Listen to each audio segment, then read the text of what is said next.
Buonasera a tutti, virtualmente siamo all'Ateneo Veneto a Venezia per presentare il libro di Letizia Michelon, Il suono messo a nudo, contrappunti al Beethoven di Theodor Adorno, pubblicato da Edizioni Università di Trieste. Ovviamente la presentazione è virtuale, soltanto Letizia Michelon vedo che è collocata all'interno del bellissimo Ateneo Veneto, mentre invece noi siamo tutti un po' dispersi. Intanto presento gli ospiti di questa presentazione, innanzitutto Letizia Michelon, che è l'autrice di questo libro. Buonasera. Buonasera a tutti. C'è con noi anche il professore Enrico Fubini, che ha scritto la prefazione di questo libro. Buonasera, professore, da Gerusalemme. Buonasera. E con noi c'è anche Lucio Cortella, che insegna filosofia all'Università Ca' Foscari di Venezia e che è in qualche modo complice di questo libro, perché è stato un po' il mentore filosofico all'inizio di Letizia Michelon per questa avventura filosofico-musicale, che ruota attorno a due nomi ovviamente collegati insieme, quello di Beethoven e quello di Adorno. Adorno che ha dedicato gran parte della sua vita intellettuale a meditare sulla figura di Beethoven, con una serie di scritti che non hanno mai trovato alla fine una collocazione definitiva, una forma definitiva, ma scritti che poi sono apparsi anche abbastanza recentemente, nel 2004, sono stati pubblicati l'insieme degli scritti dedicati a Beethoven, ed è sicuramente una delle linee portanti della sua riflessione estetica e musicale. Allora, io comincerei questo ragionamento con l'autrice del libro, Letizia Michelon, per chiederle qualche cosa riguardo a questa operazione, a questo progetto a cui lei ha dato vita. Ora, Letizia Michelon non è soltanto una studiosa, ma forse è più conosciuta come interprete, come pianista. E quindi la prima cosa che mi piacerebbe sapere è qual è il legame, l'intreccio che c'è tra la praxis e la teoria in questo caso. Cioè Letizia Michelon ha avviato anche un progetto di esecuzione integrale delle sonate di Beethoven, per esempio. E ora mi chiedo se questo progetto nasce da una riflessione teorica, filosofica su Adorno che veniva da prima, oppure se la riflessione su Adorno e sulla sua lettura di Beethoven sia nata in conseguenza della prassi musicale e quindi anche del suo impegno interpretativo su questo progetto beethoveniano. Allora, intanto grazie per essere con noi oggi, a tutti i nostri relatori, grazie all'Ateneo Veneto per questa bella opportunità. In realtà il primo spunto che ho ricevuto su Adorno è stato durante un esame universitario con il professor Pinamonti. Era appena stato pubblicato il volume rivisto da Tiedemann e mi aveva consigliato di comprarlo. Allora c'era soltanto in tedesco e lo comprai appunto in tedesco, poi vennero le traduzioni in italiano. Quindi forse il primo germe è nato lì. Poi si è attivata a partire dal 2013 l'integrale con Limen e l'abbiamo accompagnata con delle introduzioni ai grandi maestri del neomanesimo tedesco. Abbiamo fatto un primo volume dedicato a Kant, poi a Schiller e poi il terzo appunto il rapporto a Goethe e la natura. E da quel momento ho cominciato ad ampliare la mia ricerca bibliografica e naturalmente sono incappata in questo testo, che è forse il più bel testo su Beethoven, anche se non possiamo chiamarlo testo, proprio il nocciolo di questo volume si basa su questa teoria, è un insieme di frammenti più o meno compiuti. E quindi in realtà nascono sempre parallelamente questi due interessi, si intrecciano e uno accende l'altro. Per approfondire la prassi sono ritornata ad Adorno, ma in fondo Adorno c'era già prima di Beethoven, quindi è difficile districare il filo della loro unione. Ecco, allora a questo punto chiedo subito a Enrico Fubini qualche cosa sull'aspetto estetico del legame tra Adorno e Beethoven. Adorno è scomparso ormai da più di 50 anni e rimane comunque un punto di riferimento per diciamo, il pensiero estetico musicale sicuramente. È interessante capire se il pensiero così peculiare, così particolare di Adorno sia più assimilabile forse al campo semantico della musicologia o a quello della filosofia. Lei cosa questa è una bella domanda, perché è molto difficile, direi, districarci e pensare se Adorno è più musicologo, più filosofo, più compositore anche, perché direi che tutti questi aspetti della personalità molto complessa di Adorno si intrecciano tra di loro in modo molto stretto, per cui direi che è difficile separare queste facce multiforme della personalità di Adorno. E direi che il Beethoven di Adorno rappresenta in qualche modo, pur essendo un'opera incompiuta, almeno così sempre, ha lasciato una serie di appunti, però direi che proprio questo Beethoven rappresenta un po' il punto di convergenza dei vari aspetti della personalità di Adorno, che, come dicevo prima, forse non si devono separare tra di loro. Credo che potrei andare avanti su questo tema, perché tanto le opere non finite, come questo è il caso del Beethoven di Adorno, lasciate allo stadio di appunti, esercitano sempre un certo fascino. Le cose incompiute non si sa bene perché sono incompiute, e ci si ricama spesso molte volte, incominciando da Schoenberg, dal Moses und Aaron di Schoenberg e da tante altre opere non solo musicali, letterarie, rimaste allo stadio dell'incompiuto, fanno esercitare molto i critici, e anche questa volta Letizia nel suo libro direi che ha affrontato questo tema, che si potrebbe anche lasciare da parte. Adorno non ha avuto più tempo, ha cominciato un'opera e poi purtroppo è intervenuta la morte e non ha potuto finirlo, ma in genere le opere incompiute il critico esercita una certa fantasia creatrice su queste opere e ci si chiede il motivo profondo per cui queste opere sono rimaste incompiute. E nel caso del Beethoven di Adorno si potrebbe anche dire che l'opera è così com'è e forse non doveva neppure essere compiuta, non si doveva andare avanti, e credo che oggi, come ci ha ragionato molto su Letizia su questo problema, credo che potremmo anche dire che è un modo di creazione per Adorno, questi appunti un po' convulsi che sono di difficile lettura, di difficile interpretazione, però forse sollecitano il critico molte volte più dell'opera tutta bella rifinita, capitolo primo, capitolo secondo, eccetera. Credo che lo sforzo di interpretazione di Letizia nel suo libro nei riguardi di questo problema è stata molto profonda. Vi leggo una frase del libro proprio su questo tema.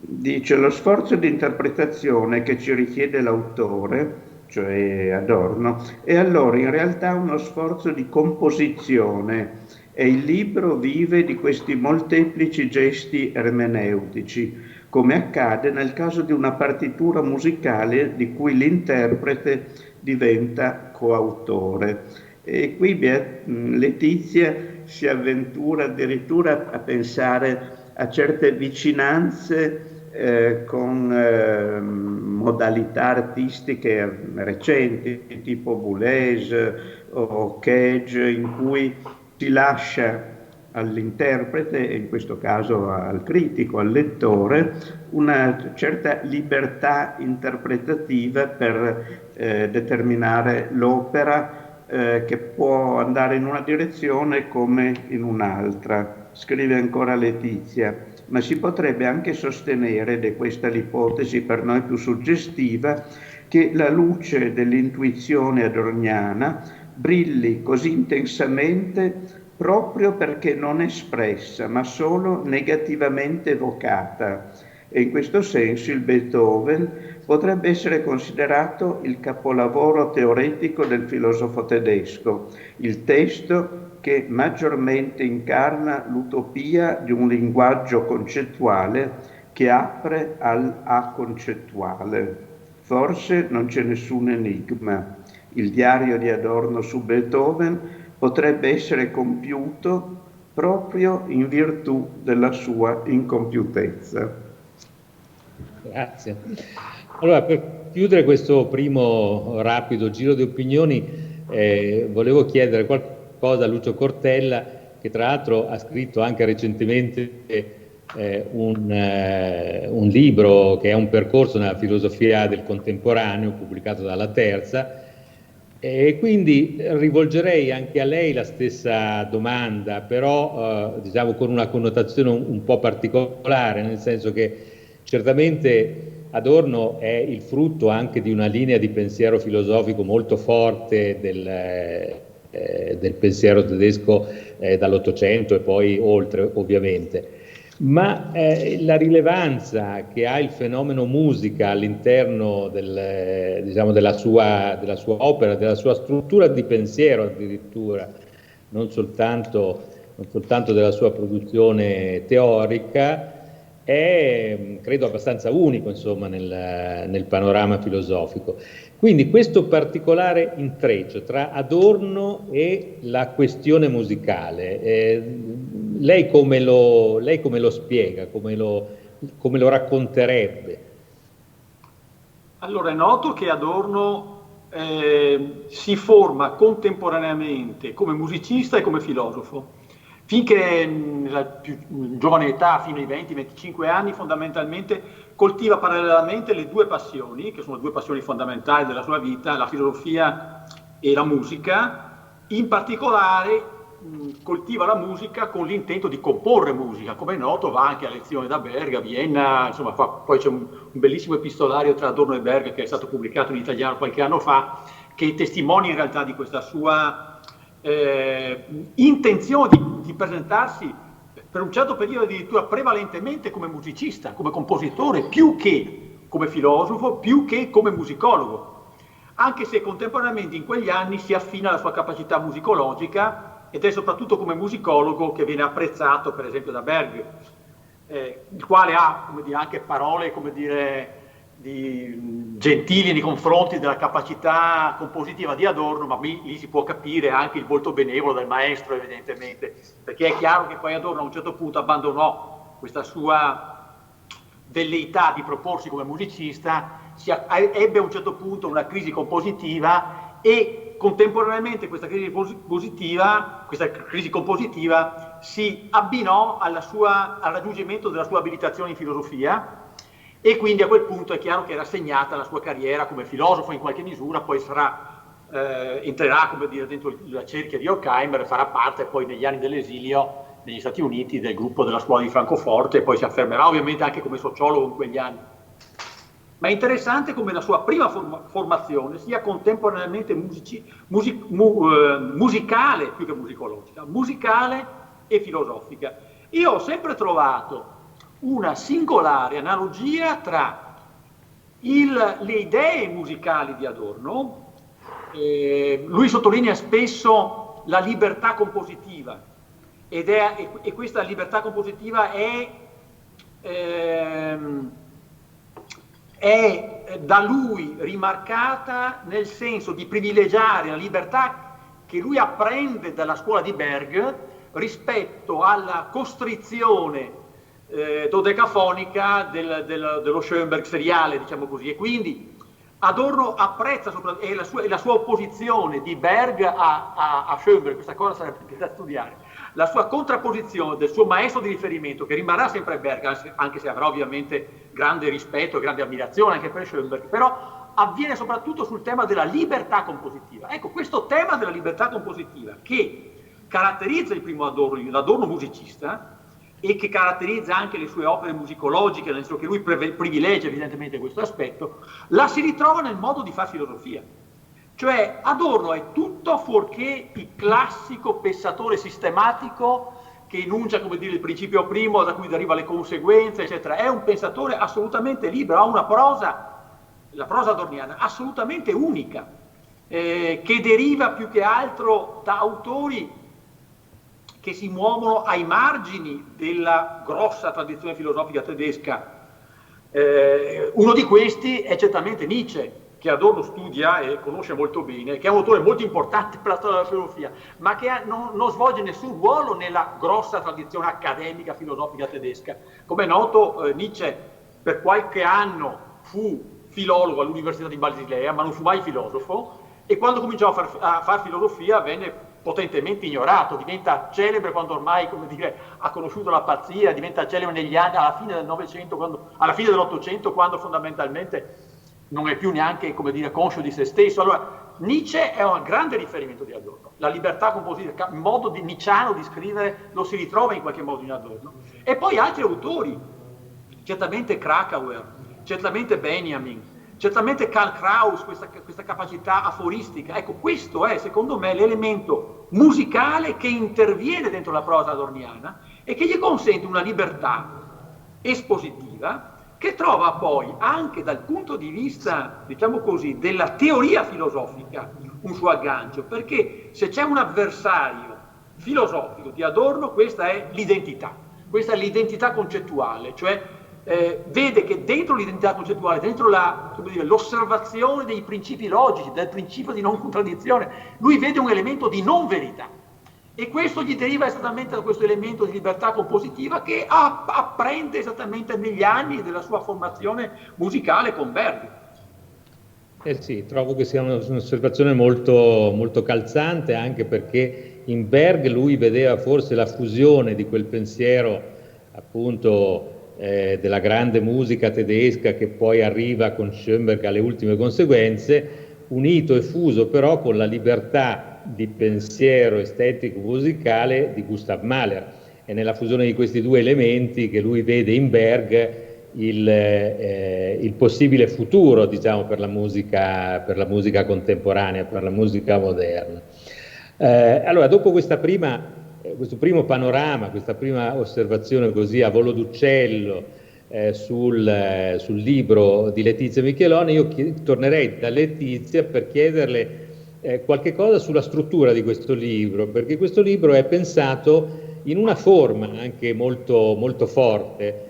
In un certo senso è pensato come una sorta di doppia fuga, ecco, mettiamola così, dove ci sono appunto una serie di soggetti poi accompagnati da controsoggetti che appunto entrano in dialettica con le tesi espresse prima, una serie di divertimenti, no? Una serie di momenti di maggiore così libertà nel modo di trattare la materia, e però appunto lei ha voluto dare un'organizzazione, una forma molto precisa a questo suo lavoro. È un metodo, diciamo, che lei ha adoperato. Ce lo racconta un po' meglio? Sì, certo.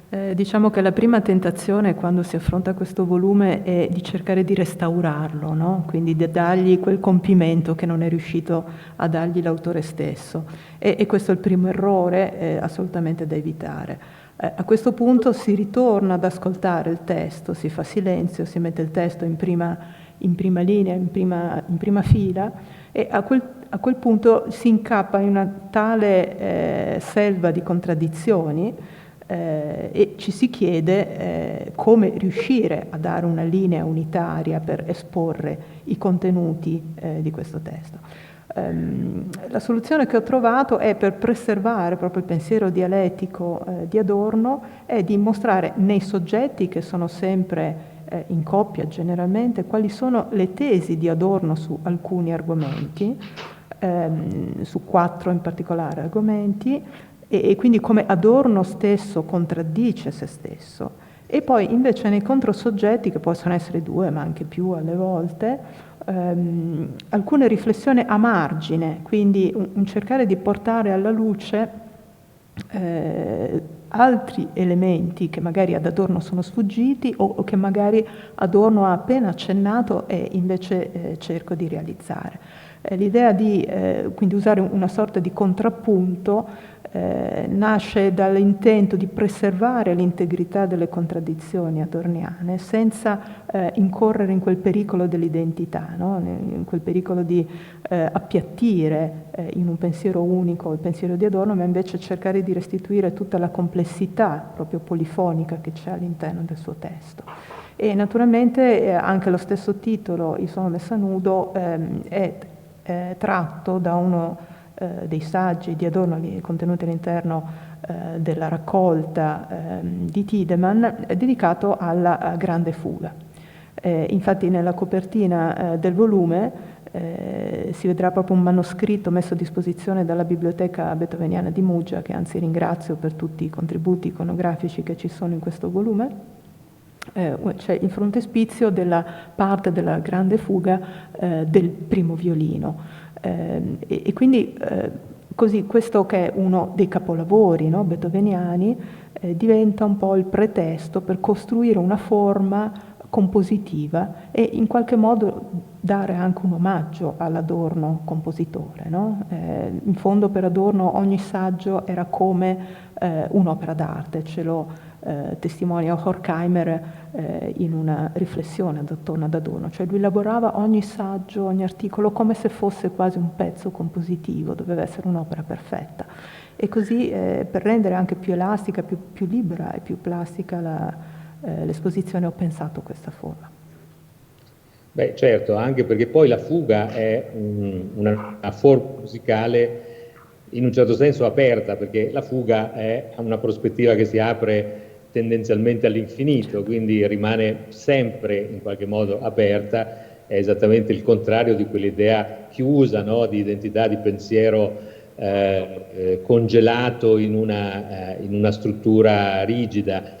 Ed è anche una delle tecniche che diciamo, Beethoven ha più adoperato in maniera libertaria, se vogliamo, nell'ultima fase della sua produzione, dove anche la sonata viene trasformata, soprattutto negli ultimi lavori, le ultime sonate trasformano l'idea di forma sonata che era stata tipica del classicismo in qualcosa che la ripensa, che la riformula in maniera sempre, anche in questo caso sempre aperta, e spesso e volentieri mescolata con forme contrappuntistiche che ricordano, che richiamano dunque a questo sempre processo di apertura anche delle forme musicali. Ecco, allora qui veniamo a Beethoven, allora professor Fubini, ritorniamo a Beethoven, che è stato così dalla tradizione musicologica fissato nelle 3 fasi, nei 3 stili, naturalmente, dove appunto alla fase eroica si contrappone l'ultima fase, quella appunto dedicata al linguaggio che in un certo senso va oltre i confini del proprio tempo, e quindi c'è una lettura particolare della lettura di Beethoven. Attraverso il filtro della lettura di Adorno lei ci ritrova il suo Beethoven? Sì e no.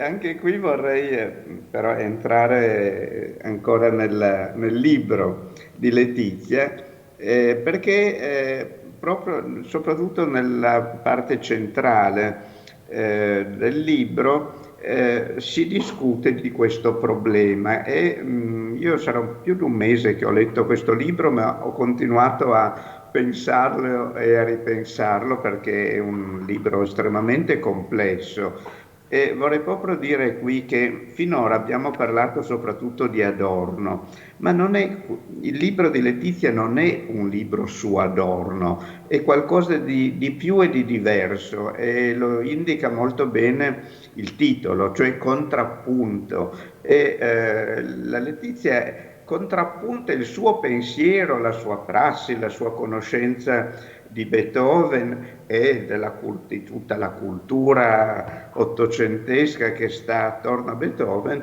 con l'interpretazione che ne dà Adorno. Quindi il libro è una specie di colloquio tra lei ed Adorno. E venendo ora alla sua domanda specifica,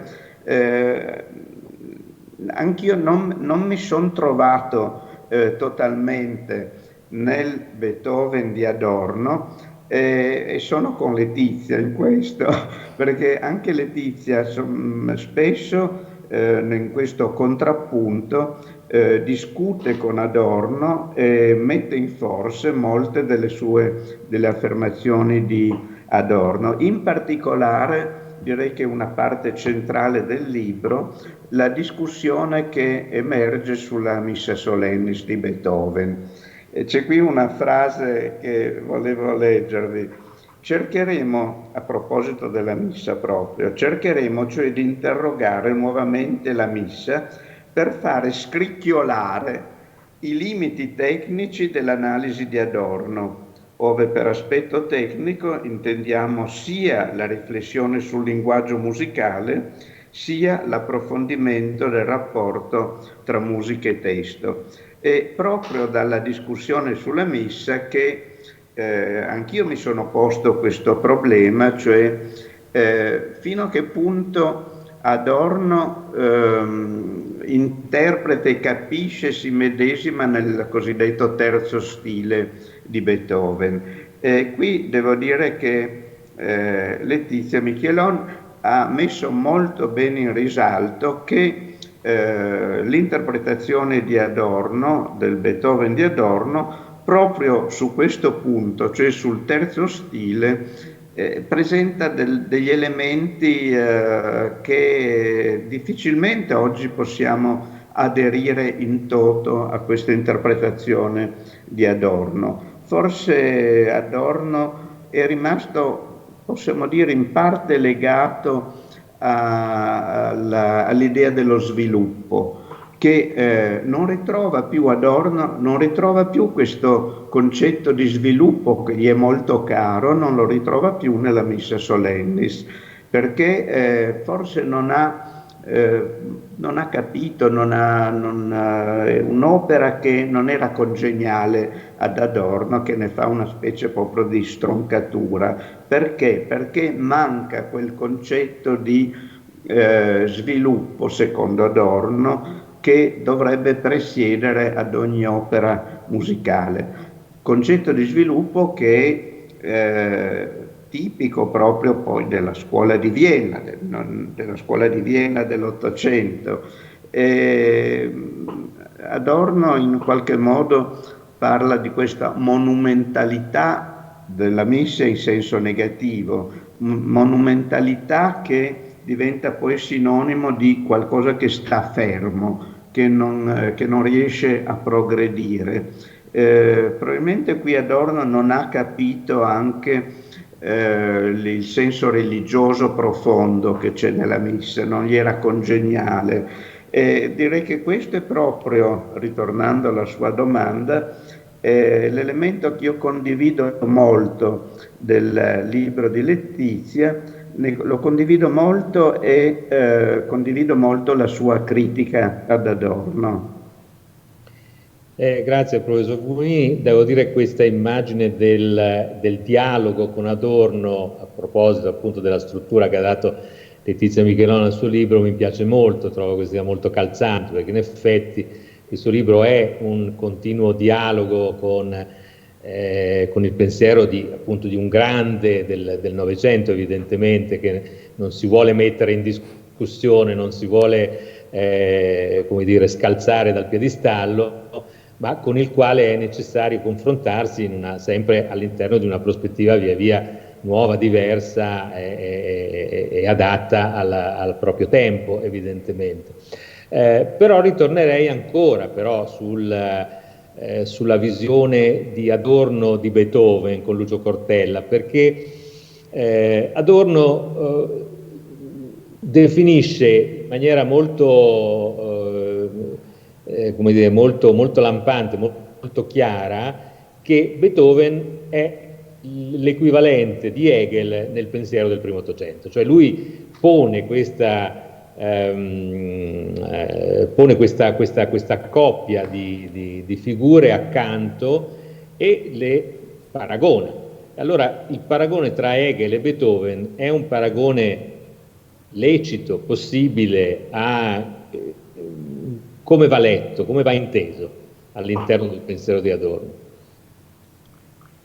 Ma io diciamo che ho appreso questo parallelismo proprio dalla lettura di Adorno. Io non avrei mai pensato una cosa di questo genere, tanto più che è noto, come dire, che Beethoven non conoscesse Hegel, non si sono mai conosciuti i due, probabilmente non ha mai letto una pagina di Hegel, mentre probabilmente ha letto pagine di Kant, di cui si trovano ovviamente tracce. E quindi, come dire, il parallelismo è un parallelismo del tutto, come dire, inventato, per così dire, da Adorno, però una volta iniziata questa invenzione si tratta poi di verificarne poi l'effettiva praticabilità e poi leggendo le pagine adorniane mi sono convinto di questo parallelismo, mi sono convinto della bontà di questo parallelismo, perché ci sono evidentemente tanti elementi in comune tra i due. Uno lo citava esattamente il professor Fubini prima, è esattamente il tema dello sviluppo, che è assolutamente centrale nel Beethoven classico, diciamo così, nel Beethoven della fase centrale della sua attività compositiva. E questo tema dello sviluppo è ovviamente centrale in Hegel. Per entrambi, e Adorno lo sottolinea più volte questa cosa qui, per entrambi la verità non sta in quella che Adorno assieme a Hegel chiama l'immediatezza, cioè quello che in termini musicali potrebbe essere il tema musicale. Non sta lì la verità della cosa, non sta nella materia musicale, ma sta nel modo in cui questa materia musicale si sviluppa. E nello sviluppo si mostra la verità di questo punto di partenza. Credo che questo sia il tratto fondamentale che li tiene assieme, ed è tra l'altro l'elemento che poi Adorno critica di Hegel e anche di Beethoven, perché poi in realtà secondo lui questa, diciamo così, prevalenza del tema dello sviluppo conduce ad una conclusione a questo sviluppo, a differenza di quello che si diceva prima in relazione appunto alla fuga, che lascia, come dire, aperta la via di fuga. Lo sviluppo si conclude con, come dire, può essere la coda, può essere comunque la conclusione di tutto il lavoro musicale in Beethoven e filosofico in Hegel, e questa conclusione è in qualche misura il riassunto di tutto lo sviluppo che è venuto prima, nel senso che non c'è un punto di vista finale che si contrapponga allo sviluppo, ma il punto di vista finale è proprio la verità dello sviluppo, e questo secondo Adorno costituisce l'elemento critico che lui ribalta contro Beethoven e contro Hegel, perché alla fine ci sarebbe, come dire, una prevalenza dell'elemento affermativo o positivo, possiamo anche dire, affermativo o positivo, nella composizione musicale beethoveniana, qui parliamo ovviamente del Beethoven dello stile classico, diciamo così, e nella struttura filosofica del pensiero di Hegel. Entrambi aprono al negativo, entrambi aprono in qualche misura alla dissonanza concettuale in Hegel e musicale in Adorno, in Beethoven. Entrambi aprono a quello che Adorno chiamerebbe il non identico, però in entrambi si verificherebbe alla fine una repressione di questo momento che pure entrambi individuano, no?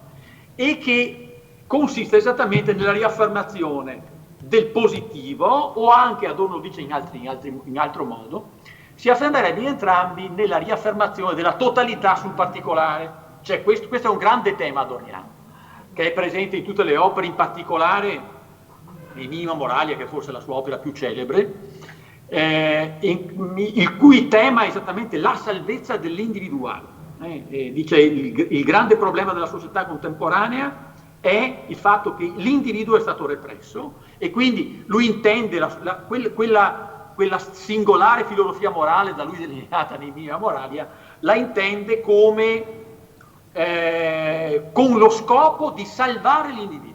Se c'è uno scopo di questa triste scienza, dice, è quello di salvare l'individualità. Quindi Adorno ha estremamente a cuore la salvezza dell'individualità e quindi nella composizione musicale diciamo così, la salvezza degli elementi individuali non risolvibili nello sviluppo o nella relazione. Ecco.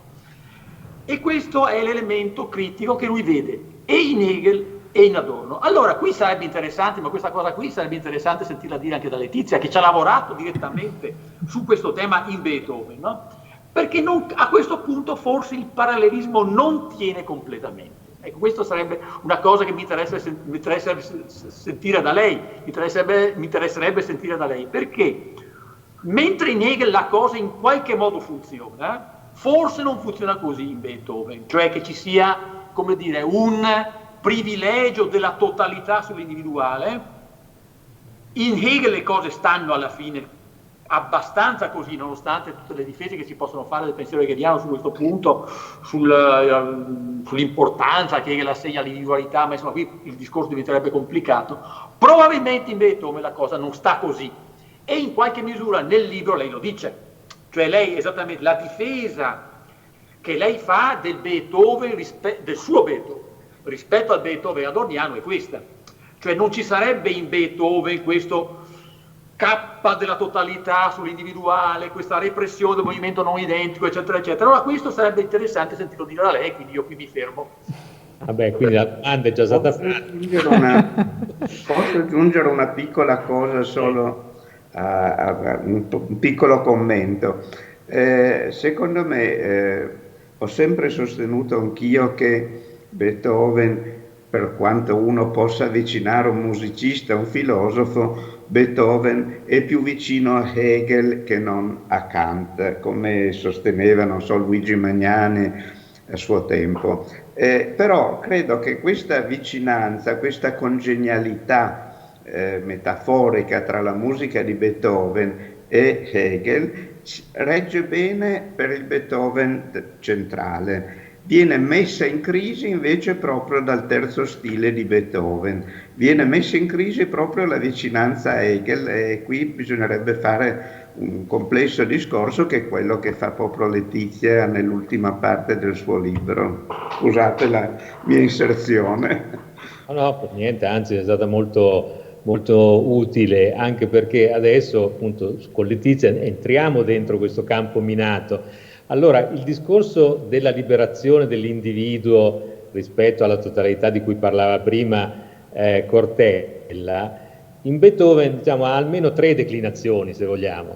Una è quella del fidelio, cioè la liberazione dal male che però, come dire, viene fatta attraverso un'azione individuale, attraverso l'amore coniugale, l'amore di una donna che salva il proprio uomo.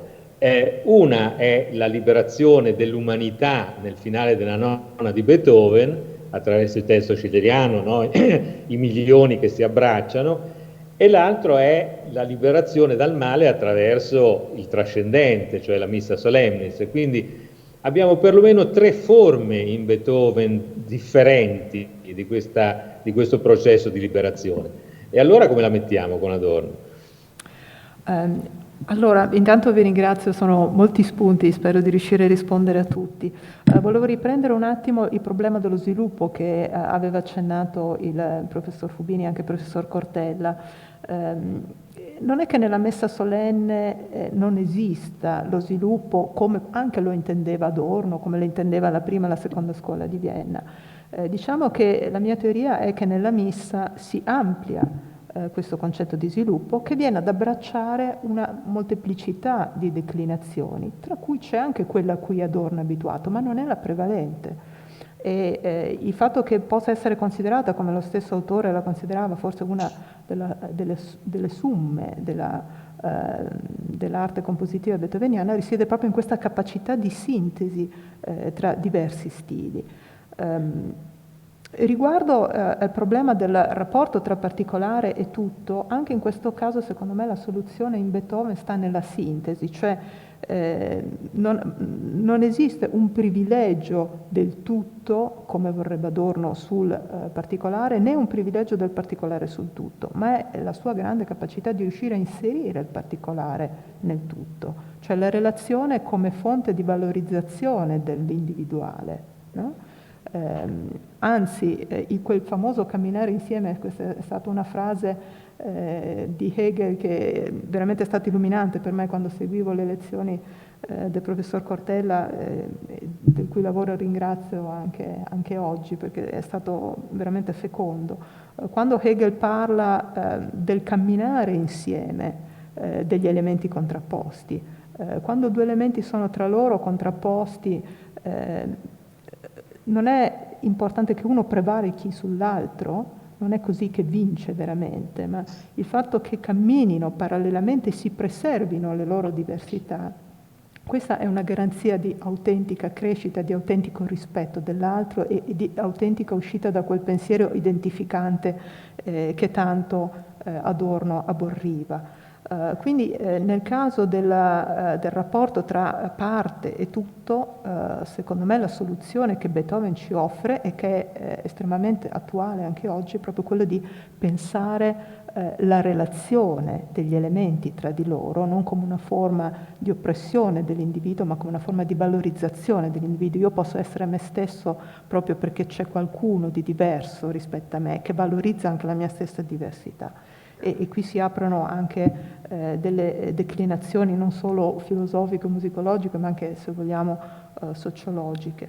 Per quanto riguarda il pensiero della libertà, che è così connesso, secondo me, con il pensiero della speranza, e desideravo ringraziare anche il professor Pagani perché durante la discussione di dottorato ha aperto così questo spiraglio sul concetto di possibilità e mi ha invitato ad arricchire il volume anche con un capitolo dedicato alle variazioni di Abelli e proprio in questo paragrafo ho affrontato la relazione che c'è tra il principio della speranza e il principio della possibilità.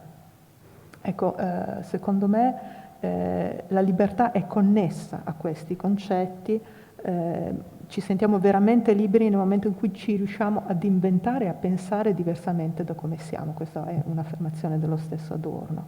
E in quel senso, secondo me, la musica di Beethoven ci guida per condurci a una libertà che non è soltanto liberazione dal male, come giustamente notava il maestro Bossini, non è semplicemente un concetto di fratellanza, quindi liberazione dall'egoismo individuale, né semplicemente una libertà dal finito verso il trascendente, ma è una declinazione che tutto questo abbraccia e completa. Bene, io a questo punto vorrei aprire un altro capitolo prendendo spunto da una frase che si legge sempre di Adorno, no? Dove quando Adorno dice capire Beethoven è capire la tonalità. Ora, Adorno scrive in un'epoca di atonalità o di messa in discussione della tonalità. Beethoven invece scrive e pensa e lavora e vive in un mondo in cui la tonalità non è messa in discussione. Ora, qui c'è una differenza di atteggiamenti, c'è una differenza come dire, di paesaggio culturale che sta attorno al problema della tonalità. Però è un tema importante, cioè come leggere un fenomeno come la tonalità indietro nel tempo, venendo da un mondo che l'ha messa in discussione, la tonalità, professor Fuin. Qui bisognerebbe, secondo me, di nuovo pensare al tempo di Beethoven e al modo con cui Beethoven usava la tonalità, che ovviamente è molto lontano dal modo con cui la pensava anche, o la poteva pensare Adorno. Secondo me, se mi permettete, sempre per via di metafora, un accenno a quello che poteva essere la tonalità in senso filosofico per Beethoven, anche se Beethoven probabilmente non pensava in termini filosofici, ma secondo me la tonalità per Beethoven era, soprattutto nel Beethoven di mezzo parlo, era un qualcosa che gli permetteva di definire in modo chiaro cos'è il bene e che cos'è il male. C'è una linea di demarcazione, direi molto netta, che gli deriva proprio dall'uso che faceva Beethoven della tonalità, di un mondo in cui c'è chiaramente ciò che è bene e c'è chiaramente ciò che è male.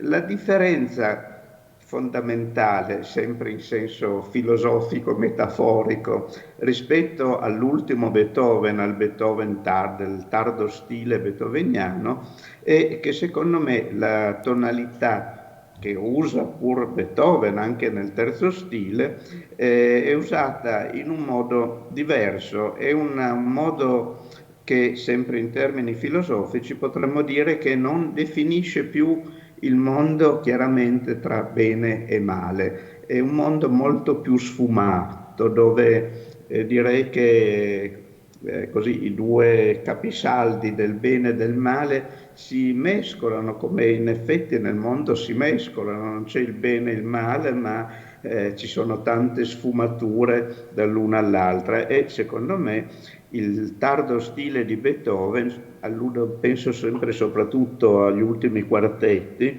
è un modo di usare la tonalità e anche il famoso concetto di sviluppo che è molto diverso dal Beethoven di mezzo e ci presenta un mondo molto più sfumato in cui è difficile definire in modo rigido come nel Beethoven precedente ciò che è bene e ciò che è male.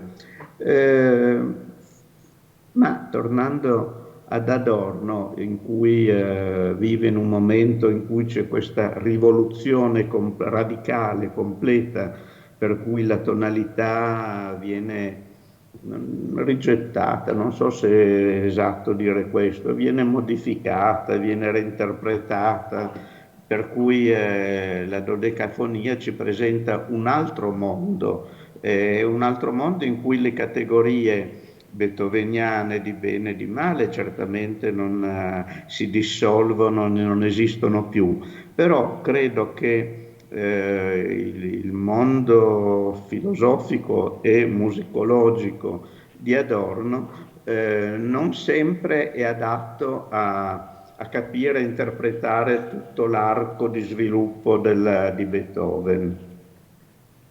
Ecco, grazie. Lucio Cortella, io però rimarrei su questo tema della tonalità. La tonalità di fatto è uno degli emblemi dell'illuminismo, perché se c'è qualcosa che veramente è una sorta di medaglione, una sorta di trionfo, di trofeo dell'illuminismo, questa è la concezione della tonalità, il suo palazzo, no? L'architettura che la tonalità ha creato con i suoi grandi teorici all'inizio del Settecento. Ora, naturalmente l'illuminismo è stato, come dire, un banco di prova anche per la filosofia di Adorno, che fa una critica feroce, no? E radicale dell'illuminismo. Naturalmente il sistema dodecafonico in un certo senso è un tentativo di creare una via di uscita dalla critica all'illuminismo con una sorta di neo-illuminismo, no? Cioè creando una nuova idea di un sistema che può essere sostituibile a quello della tonalità. Invece un maestro come Berg è proprio un maestro della capacità di usare la dodecafonia, però in una maniera così simile o così mescolata anche con l'idea di tonalità che rende questi contorni il più sfumato possibile. E questo rimette in gioco tutto, rimette in gioco la dialettica che c'è tra l'illuminismo e la critica all'illuminismo. Ora, noi come possiamo, cioè in che modo oggi, anche alla luce del pensiero, appunto, delle critiche all'illuminismo, eccetera, in che modo ci possiamo noi rapportare a questo grande fenomeno che è stato il pensiero illuminista? L'idea di un mondo razionale. Questa ferita narcisistica che anche la pandemia a questo punto ci ha portato, per cui non siamo più convinti di poter in qualche modo organizzare il mondo come l'abbiamo pensato noi nella nostra testa, perché c'è qualcosa che alla fine, un granello di sabbia che fa inceppare il meccanismo. Ora, come possiamo porci noi di fronte a questo grande tema che è l'organizzazione del mondo secondo un disegno di qualche tipo? No, il problema è che secondo me c'è un altro termine che bisogna sottolineare nell'illuminismo, che è il progresso. E certo, nell'illuminismo c'è il bene, c'è il male, ma soprattutto c'è il progresso verso il bene. E venendo dalle metafore filosofiche alla musica, chiaramente la tonalità è congeniale a quest'idea di progresso, perché lo sviluppo è proprio, che cosa vuol dire lo sviluppo? Che partendo da dei nuclei primitivi ci si sviluppa e si va verso il bene, possiamo dire sempre in senso metaforico. La dodecafonia ha messo in crisi tutto questo. Bisogna però stare attenti a non parlare della dodecafonia come di un termine fisso. La dodecafonia è tante cose e si è evoluta poi nell'avanguardia del secondo dopoguerra, si è evoluta poi prendendo tante vie che lo stesso Adorno ha poi aspramente criticato, certe avanguardie del dopoguerra, per cui anche la dodecafonia, come lei diceva, è stata usata da Berg in un certo modo, è stata usata da Schoenberg in un certo modo, che non rappresentano questa rivoluzione radicale rispetto alla tonalità, ma una specie di reinterpretazione adatta, direi, al mondo del Novecento, che non è più il mondo dell'illuminismo. Però poi la stessa dodecafonia ha preso tante altre strade. La dodecafonia è poi diventata anche la scuola di Darmstadt con tutte le sue derivazioni, per cui non si può più parlare di dodecafonia come di un blocco da contrapporre alla tonalità. No, certamente, però questo serialismo che è integrale del secondo dopoguerra, eccetera, è stato aspramente criticato da Adorno, il quale alla fine formula l'idea della musique informelle, cioè ritorniamo sempre lì, cioè a qualche cosa che invece di chiudere tende ad aprire, tende a lasciare la porta aperta verso qualcos'altro. Allora, Lucio Cortella, questa rivoluzione, cioè riusciamo a uscire dall'illuminismo in una maniera, voglio dire, sana, evidentemente, oppure no? Allora, aggiungo una precisazione su questo tema dell'illuminismo, perché c'è una vulgata secondo la quale appunto la dialettica dell'illuminismo, questa opera scritta a quattro mani da Horkheimer e Adorno, sarebbe una sorta di critica radicale della ragione, un'apertura addirittura all'oscurantismo, al romanticismo, al ritorno alla natura addirittura. E secondo me questa è una lettura fallace di quell'opera, perché a leggere bene viene fuori che la critica, in quel caso lì non solo adorniana ma anche horkheimeriana, all'illuminismo, è in realtà una critica ad una insufficienza, a un insufficiente illuminismo. Cioè l'illuminismo, la ragione, quindi l'illuminismo, perché per illuminismo intendono in realtà la ragione nel suo complesso, perché non è semplicemente l'illuminismo storico settecentesco, ma tutto lo sviluppo della ragione, dalle origini, diciamo così, nell'origine dell'uomo primitivo, dei miti, fino al Novecento. In realtà questo illuminismo è criticato perché sarebbe poco illuminista. E diciamo così, critica fondamentale che essi rivolgono all'illuminismo è il fatto che l'illuminismo illumina tutto fuorché se stesso, cioè non è in grado di guardare verso se stesso, non è in grado di prendere le distanze da sé. E questo è un difetto di illuminazione. Cioè un illuminismo che non vede vuol dire che non sa illuminare tutto, illumina qualcosa ma non illumina se stesso. Allora si tratta quello che loro scrivono, si tratta di sviluppare un illuminismo radicale. Questa è la grande scommessa a cui quell'opera apre e che in certa misura poi ritroviamo poi anche nelle opere successive di Adorno, perché Adorno non è mai stato un avversario della ragione, intende in qualche modo rendere possibile quella che lui per esempio nella dialettica negativa chiama l'autoriflessione della ragione, cioè che la ragione sia in grado in qualche modo di riflettere su se stesso. Allora, per quanto riguarda il mondo moderno, è chiaro che qui c'è un'idea, e qui accolgo anche alcune istanze che sono venute dal professor Subini prima, c'è un'idea, diciamo così, di prendere le distanze da un certo modo di intendere il progresso e progettare un modo diverso di sviluppo.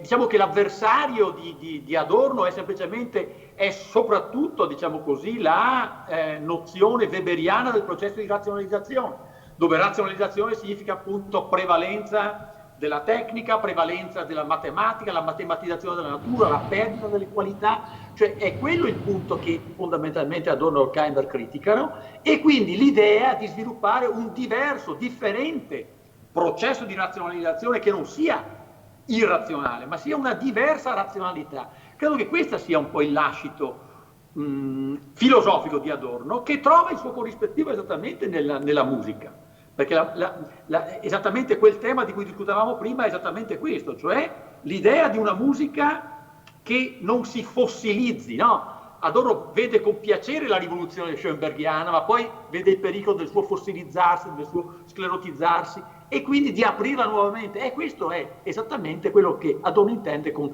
autoriflessione della ragione, la presa di distanza dal costante tentativo che la ragione ha di fossilizzarsi, di cristallizzarsi, di diventare prigioniera dell'identità. Questa mi sembra una bella conclusione, anche perché credo che il tempo sia praticamente esaurito, no, Letizia, sì, per questa nostra conversazione, quindi lascerei un po' a te la conclusione, cioè un'ultima riflessione di conclusione per chiudere questo discorso sul libro che hai scritto, Il suono messo a nudo, contrappunti al Beethoven di Adorno. Ritornerei alla musica da cui eravamo partiti, cioè alla fine di questo percorso di studio, di lavoro che tu hai fatto su questo autore, sul suo Beethoven, sul dialogo che hai intrecciato con le sue idee, insomma, e nel frattempo parallelamente questo progetto esecutivo sulle sonate di Beethoven che stavi portando avanti e così via. Quindi alla fine di questo lavoro, come sei uscita da questa, non è un tunnel, insomma, ma da questo campo pieno di cose, fervido, con piantine che spuntavano da tutte le parti in continuazione? Ecco, come sei uscita da questa esperienza? Intanto non è ancora finito, nel senso che l'integrale si concluderà nel 2022, visto i ritardi che ci sono stati in questi mesi, no? Difficili per tutti noi. Ma io continuo in realtà ogni giorno a riflettere sul pensiero di Adorno, anche affrontandolo attraverso diversi scritti. Per esempio adesso sto lavorando sul Filomaestro sostituto, quindi sulle analisi che Adorno fa anche dei capolavori della seconda scuola di Vienna. Cerco di cambiare la prospettiva. La mia impressione alla fine del lavoro sul Beethoven è che forse le intuizioni più belle sono quelle in cui Adorno è più vicino a Benjamin, no? Che ad Hegel, cioè sono quelle intuizioni fulminanti, bastano poche righe, poche espressioni e in quel momento si accende una luce e si apre un mondo di cui tu non vedi la fine, perché alle volte in quelle intuizioni lui mette in discussione se stesso. E in quel momento tu vedi la sua grande capacità anche di guardarsi da un'altra prospettiva, no? Di non fossilizzarsi, come diceva il professor Cortella, cioè l'applica innanzitutto a se stesso, no? Questa autocritica. E quindi forse il libro più bello su Beethoven è quello che Adorno non ha scritto, no? Cioè quel grande vuoto, un po' come la pagina bianca, no? Nelle livre di Mallarmé, tutti quei pensieri che sono rimasti sommersi, ma che le parole in qualche modo evocano. No? Cioè, ho trovato questo modo di lettura perché in questo senso i suoi appunti non definiscono nulla, non esauriscono nulla e ci consentono quindi di continuare a rifletterci, aprono porte, no? Questa è un po' l'opinione e devo dire che mi accompagnano sia nell'ultimo Beethoven sul tardo stile che adesso sto affrontando, sulla sonata opera 101, per esempio sulla 106, ma anche sulle prime sonate giovanili, no? E quindi un continuo cambio di prospettiva, ecco, forse il dono più bello che lo studio su Adorno e su Beethoven mi stanno facendo. Io non so come ringraziarvi per tutto le vostre riflessioni, per tutto il lavoro che è stato fatto a monte di questo libro, perché ne abbiamo parlato negli anni scorsi, continueremo a parlarne, continueremo a parlare di Beethoven ancora, quindi i vostri contributi mi hanno consentito di orientarmi, no, in questa selva oscura e quindi ve ne sono veramente grata. Grazie allora Letizia Michelon, ci lasciamo con questa immagine di libertà assoluta del libro di Mallarmé che libera la poesia non soltanto dalla rima ma la libera anche dalla grafica proprio della pagina, quindi una libertà totale che sarebbe piaciuto senz'altro ad Adorno. Ringrazio il professor Enrico Fubini da Gerusalemme, ringrazio Lucio Cortella e spero che si possa concludere, Letizia, con una esecuzione musicale questo nostro incontro. Sarà una sorpresa. Sarà una sorpresa. Benissimo, grazie e buona serata a tutti. Grazie.